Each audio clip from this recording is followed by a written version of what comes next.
Assalamualaikum warahmatullahi wabarakatuh. Saya Dava Sirafareji akan melakukan presentasi tentang analisa studi kasus menggunakan dengan metode COPRAS. Masuk ke bab pertama, yaitu definisi metode COPRAS. Metode Kompleks Proportional Assessment atau COPRAS adalah metode yang mengasumsikan ketergantungan langsung dan proporsional dari tingkat signifikan dan utilitas dari alternatif yang ada dengan adanya kriteria yang saling bertentangan. Ini memperhitungkan kinerja alternatif sehubungan dengan kriteria yang berbeda dan juga bobot kriteria yang sesuai. Metode ini memilih keputusan terbaik mengingat solusi ideal dan ideal terburuk. Metode COPRAS yang digunakan di sini untuk pengambilan keputusan di lingkungan manufaktur mengadopsi peringkat prosedur 7 tahap dan mengevaluasi alternatif dalam hal tingkat kepentingan dan kegunaannya.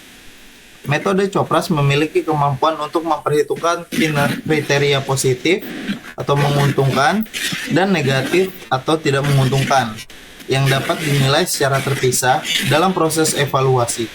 Fitur terpenting yang membuat metode COPRAS lebih unggul dari metode lainnya adalah dapat digunakan untuk menghitung tingkat utilitas alternatif yang menunjukkan sejauh mana alternatif yang diambil untuk perbandingan. Langkah-langkah metode COPRAS adalah sebagai berikut. Langkah pertama yaitu atur matriks keputusan awal, di mana XIJ adalah nilai penilaian dari alternatif I minus TH berkenaan dengan kriteria ke J minus TH. M adalah tetapan alternatif dan N adalah jumlah kriteria. Langkah kedua adalah normalisasi hasil matriks dengan menggunakan persamaan berikut. Langkah ketiga, penentuan matriks keputusan dinormalisasi tertimbang D dengan menggunakan persamaan berikut, di mana RIJ adalah kinerja yang dinormalisasi dari alternatif ITH pada kriteria JTH dan WJ adalah bobot kriteria JTH. Jumlah nilai normalisasi tertimbang dari setiap kriteria selalu sama dengan bobot untuk kriteria tersebut. Langkah keempat, dalam langkah ini jumlah nilai normalisasi tertimbang dihitung untuk menguntungkan dan tidak menguntungkan kriteria dengan menggunakan persamaan berikut, di mana Y plus IJ dan Y minus IJ adalah normalisasi tertimbang untuk atribut yang menguntungkan dan tidak menguntungkan. Semakin besar nilai S plus I, semakin baik alternatifnya. Langkah 5, penentuan signifikan relatif dari alternatif KI dengan menggunakan persamaan berikut, di mana Kmax adalah nilai signifikan relatif maksimum. Nilai utilitas ini berkisar antara 0% sampai 100%.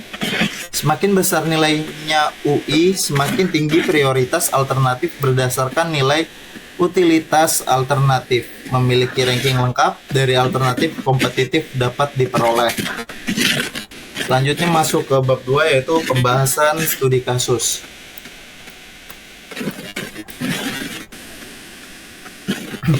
Di sini saya membawa studi kasus sistem pendukung keputusan penentuan kelompok nelayan terbaik menerapkan metode COPRAS.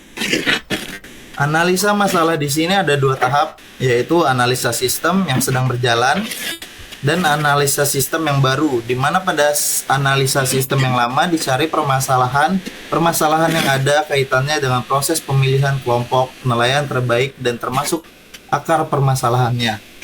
Penelitian ini mengidentifikasi solusi-solusi yang dapat diterapkan dan memilih solusi yang paling tepat. Sistem pemilihan kelompok nelayan yang dilakukan oleh pihak Dinas Kelautan dan Perikanan. Berdasarkan data yang diperoleh terdiri dari beberapa alternatif dan kriteria. Pendataan kelompok nelayan dilakukan langsung ke lapangan oleh Dinas Kelautan dan Perikanan. Kemudian kelompok nelayan yang memenuhi kriteria Berdasarkan penelitian yang penulis lakukan, sistem yang sedang berjalan pada Dinas Kelautan dan Perikanan mempunyai kendala, yaitu membutuhkan biaya dan waktu yang cukup lama. Pihak Dinas Kelautan dan Perikanan harus berulang-ulang untuk mengecek setiap ketentuan kriteria yang terpenuhi hanya bermodalkan program Microsoft Excel. Untuk itu, cara penyelesaian terbaik masalah tersebut dapat menggunakan metode-metode pendukung keputusan dengan metode Complex Proportional Assessment atau COPAS. Pada analisa sistem yang baru ini akan dilakukan penggalian untuk kebutuhan bagi Dinas Kelautan dan Perikanan, khususnya di bagian kelompok nelayan agar dapat memenuhi solusi yang tepat untuk dipilih. Dalam proses metode COPRAS memerlukan kriteria-kriteria yang akan dijadikan bahan perhitungan dan pertimbangan untuk mencapai perangkaian dalam pemilihan kelompok nelayan terbaik pada Dinas Kelautan dan Perikanan. Untuk menyelesaikan masalah di atas dengan metode COPRAS akan dilakukan sesuai dengan langkah-langkah yang telah dijelaskan sebagai berikut.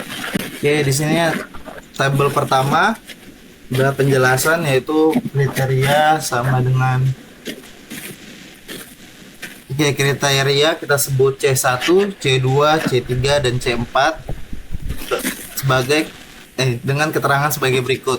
C1 adalah aspek administrasi kelembagaan, C2 adalah aspek perencanaan, C3 aspek pelaksanaan kegiatan, dan C4 aspek pembinaan dan pengawasan. Kemudian masuk ke tabel berikutnya yaitu dokumen C1. Di sini dokumen C1 yang pertama adalah anggaran dasar atau anggaran rumah tangga dengan bobot 40, kemudian piagam pengukuhan dengan bobot 20, keanggotaan bobot 20, organisasi bobot 20, buku administrasi kelompok dengan bobot 20, buku keuangan kelompok dengan bobot 20, kelengkapan kelembagaan dengan bobot 20, dan terakhir pelaksanaan rapat-rapat atau pertemuan dengan bobot 40. Kemudian masuk ke dokumen C2. Ini yang pertama adalah rencana usaha kelompok dengan bobot 50, rencana usaha bersama dengan bobot 50, rencana kegiatan kelompok dengan bobot 50, dan rencana monitoring dan atau pengawasan dengan bobot 50. Kemudian dokumen ketiga itu kemampuan pengelola usaha dengan bobot 100, kemampuan pengembangan usaha dengan bobot 150,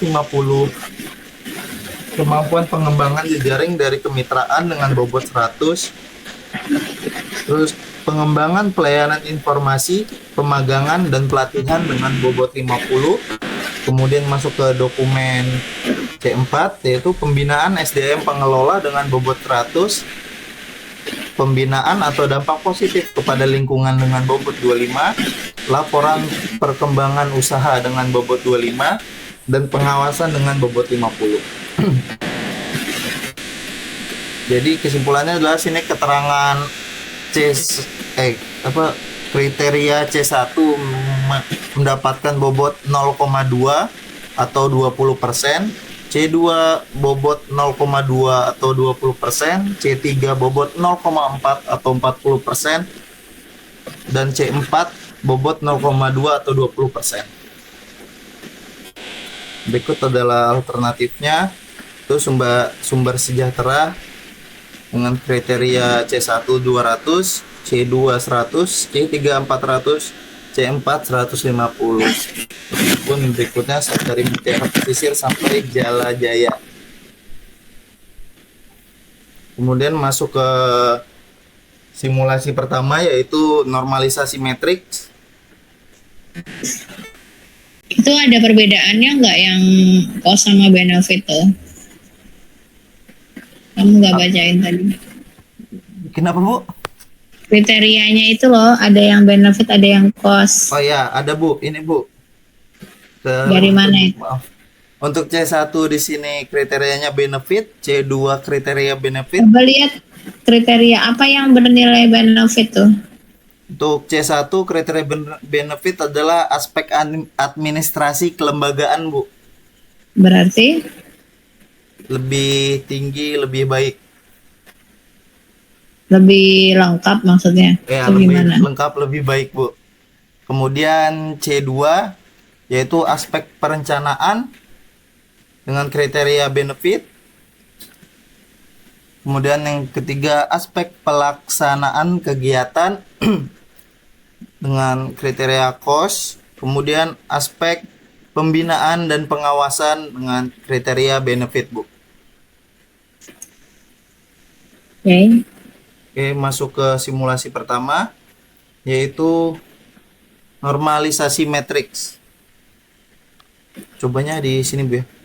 Pinggirin dulu.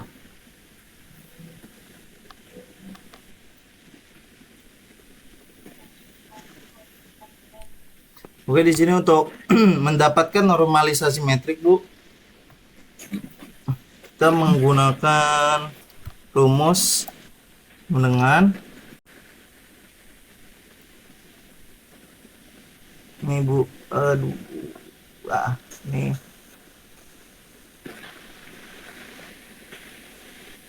nilai kriterianya, Bu. Nih. Dibagi dengan hasil penjumlahan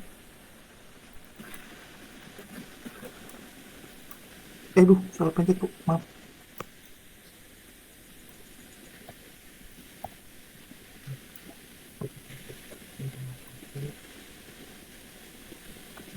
Ini C51 dibagi sum buka kurung hasil penjumlahan dari C1 sampai C4, Bu. Salah. C yang ini, Bu.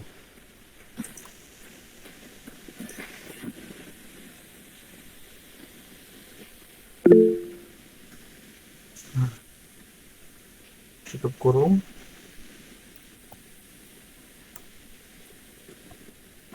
Nah, dapat hasil ini, Bu. C1-nya dengan nilai 0,18 dan seterusnya. Sini saya tidak menggunakan dua angka di belakang koma, Bu, karena kalau pakai dua angka di belakang koma jadinya 0,19, Bu. Nggak apa-apa, beda 1 0, nggak masalah. Oh, nggak apa-apa, Bu ya.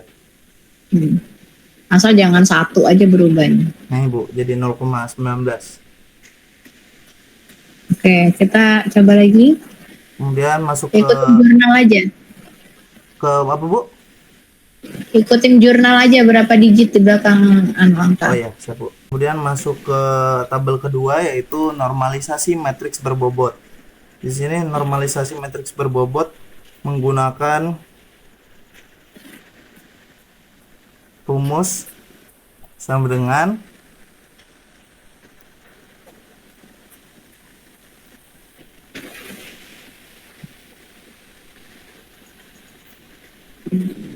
oh, 14 nih.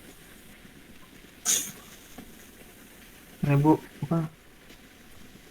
Ini apa sih namanya? Normalisasi metrik dikali nilai bobotnya, Bu. Mendapatkan hasil dari normalisasi matriks berbobot. Sini menggunakan hasil 0,03, Bu. Ntar saya ubah dua angka di belakang koma, Bu. Nah, jadi 0,04, Bu. Lanjut. Kemudian masuk ke maksimal dan minimal indeks. Di sini untuk maksimal dan minimal indeks, yang pertama tuh kita akan menghitung S plus I, yaitu nilai maksimalnya menggunakan rumus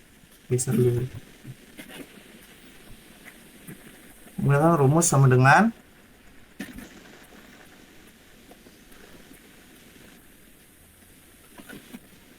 nilai maksimal, yaitu C1 ditambah C2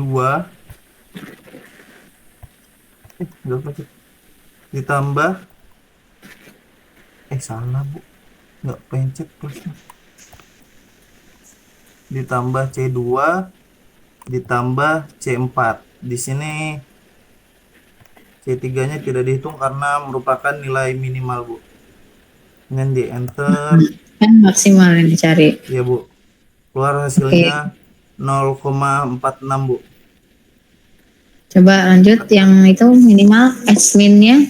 Kemudian S min I-nya didapat dari nilai dari C3, Bu, karena nilai minimalnya hanya 1, jadi tidak perlu dijumlahkan dengan yang lain.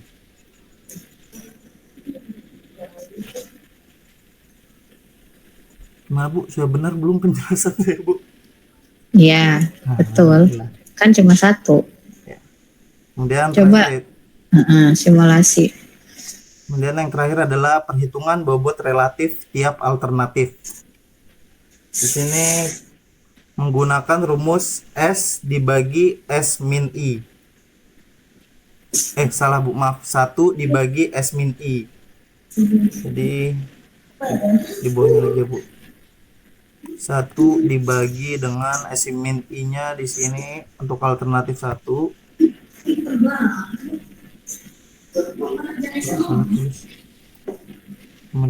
Sama dengannya belum. Itu dibagi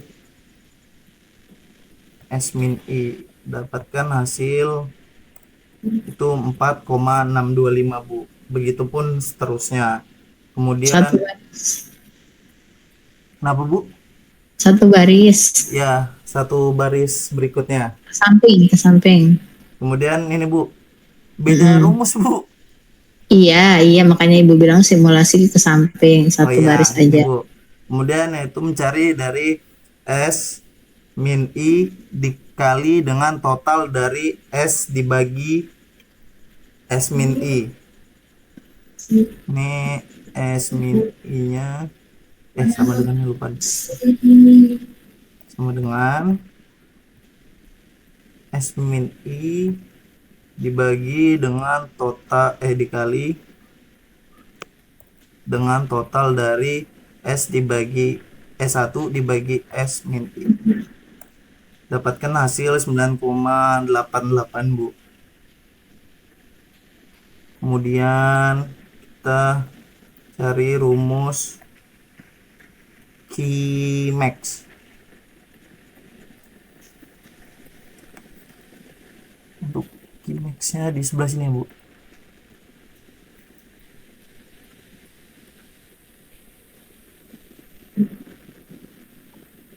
Sini yaitu nilai penjumlahan dari S min I-nya, Bu, dibagi dengan total dari ini, Bu. Yang mendapatkan hasil 0,10. Kemudian akan menghitung QI.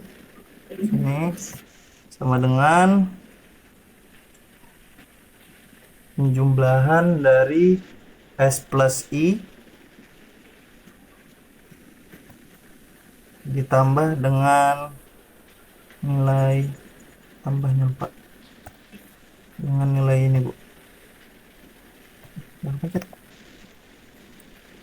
Dapat hasil untuk QI-nya, Bu. Oke, kita ke perankingan ya. Ini untuk perankingan, Bu. Yang sebelumnya geser lagi.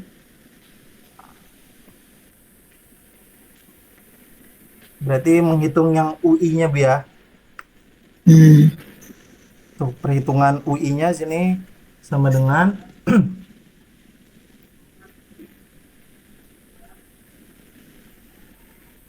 QI alternatif 1. Maaf, Bu, kurang. Alternatif 1 kali. Kan iya, Bu. Sama dengan dulu. Coba lihat tadi kok nggak pas. Ini udah pas, Bu. Sama dengan. Oke, sama dengan. Buka kurung. QI alternatif 1 dibagi total dari nilai QI-nya, tutup kurung, dikali 100. Dapatkan hasil UI-nya seperti ini, Bu. Sama seperti selanjutnya, Kemudian untuk ranking ya ini tinggal salah dengan rank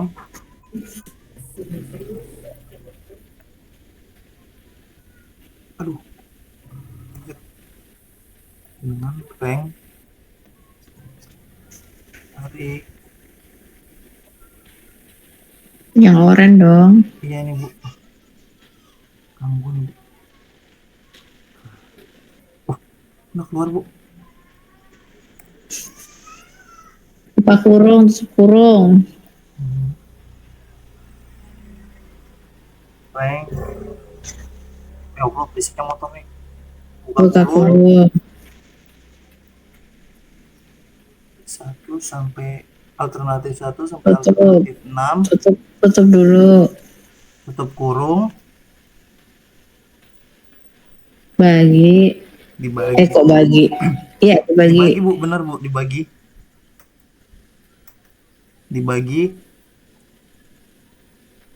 6. 6 enter kok gini Bu tulisan Bu Coba nggak usah dibagi 6.